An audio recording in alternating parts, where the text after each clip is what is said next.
Hi Timothy, how are you? It's Daphne here. Thanks for sending in your next essays. You said your exam is really soon, so please let us know when. And thank you for working so hard. You are making great improvements. Now, you've given me here task one. This is a line graph with absolutely not much information on it at all. It's one of those really tricky ones where there's really not much to say, and you've done a really good job on commenting when it's boring, isn't it? So here we go. The line graph demonstrates the present tense, the average university fees in America between 2000 and 2012. Okay, and now you're going to past tense, which is fine. Overall, the figure showed an upward trend. Good. At the beginning, tuition fees were at their lowest, plural, their lowest. I'm going to put here, but they almost doubled by the end of the period. Okay, very nice. It's a good overview. In the year 2000, now instead of saying fees, I'm going to put college tuition costs in the US amounted to, and then you wouldn't need that. That could go $10,713.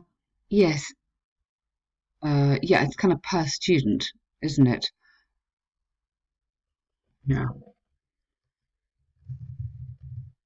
But you don't need to keep on repeating that, but it's okay. Over the next 3 years, fees increased substantially by approximately 3,000. I know it's not really, really substantial, because obviously that might be a bit more dramatic.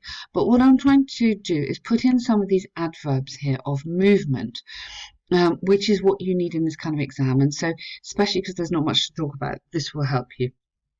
So increased substantially by approximately 3,000, okay. Then the figure continued steadily. I think, again, important to have that adverb in there, to grow by around 2,000 every 3 years over the next 6 years, reaching this and then dollars in there in 2006 and 2009 respectively.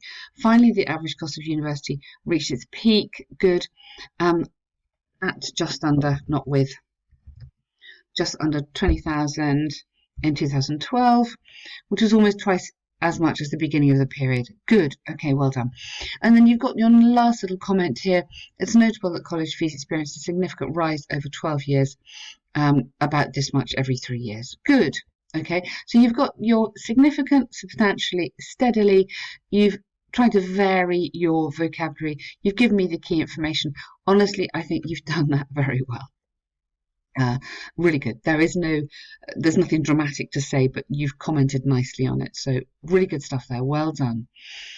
Here we go. This is a lovely essay. Very interesting. Qualities and skills that someone can require to become successful. So there's no doubt that successful people come from all walks of life. Good. Lovely idiom there. Experts throughout the world have debated whether tertiary education is a necessary pathway, really nice, to become extraordinary, or success can be achieved without a university qualification. Perfect. Really, really great first line. Even though there are merits to both points, I'm more in favour of the former statement. In this essay, I use examples from BBC and research from the government to demonstrate points and prove arguments. Fabulous. Really lovely, strong intro. It should be acknowledged that one can become successful regardless of the education of, I'll go educational, make that into an adjective, educational achievement. This is due to the fact that those who are willing to dedicate time and effort to, I would put rather than in as a preposition, excelling in or perfecting their skills and talents at an early age have no limits to. Now, I've just changed this around. You said are likely to become a great contribution to their society, which is perfectly fine. I'm just going to suggest maybe have no limits to the great contribution to society that they may make. I've just changed it around a little bit. It's a bit more complicated. It's still the same meaning, and yours is totally fine. For example, very nice example, Oprah, one of the most reputable, I think you need to have TV hosts in America in case people don't know, stated she's never had any formal education. However, her dedication and perseverance, fabulous vocab, have provided her, it's not over, have provided her with endless opportunities to succeed, and consequently, she, oh, no, all right, You're talking about the time before. Okay. Provided her became an expert. Okay, fine. Good. Therefore, it's conclusively clear that relentless effort, I'm going to add in hard work and determination, is the key to success. Oh, yeah, you need to have plural verb if you're going to change it to mine. Okay, really, really nice. Very, very good stuff. Despite the argument. So, yes, but you could just have neater. However, despite this, studying at university has grown in importance over the past few decades as it leads to greater chance to succeed. Firstly, some skills and knowledge can only be obtained through academic institutions. Yes, this can be explained by the fact that professions such as doctors, lawyers, and teachers are required to undergo years of training, singular, before becoming a qualified professional, AL, which is the person. Profession is the actual job. For instance, a recent article published by BBC reveals. Now, I prefer past tense here because it's revealed. I know it's still revealing every time you read it, but personally, I would think a past tense sounds more natural. Over 70% of occupations in the UK only recognise those with relevant bachelor degrees. That's true. Secondly, tertiary education leads to a more satisfactory professional life. Okay. This is because those who have attended uni are more likely to have discovered their passions through trials, just the other way around there, IAL and errors, and will have or would have developed a clear career goal over the course of their studies. Very good argument. Very nicely put. Well done. For example, recent empirical research by the UK government demonstrated that over 2/3 of new graduates in the UK reported to be content, ENT, with their jobs as it aligns with their personal and professional values. Thus, it's possible to state beyond doubt that a university degree brings tremendous advantages such as practical knowledge and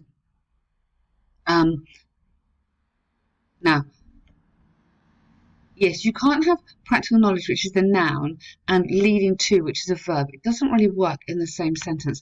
So practical knowledge and just going in obviously you need that, and a more. I can go successful, fulfilling work life. From the arguments and examples given, I firmly believe that although greatness can be achieved by a considerable amount of effort, the role of university is believed to have a more positive impact.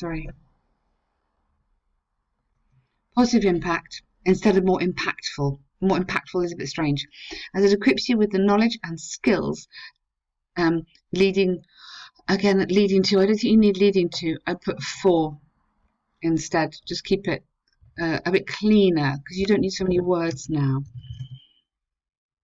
Sorry. A more rewarding career path. It's predicted that the role of tertiary education will increasingly grow in importance. Good. Okay. Timothy, wow, fantastic essay. Super, super good. I'm really happy with that. You, yeah, exam day is approaching, making much improvement. You are making improvement.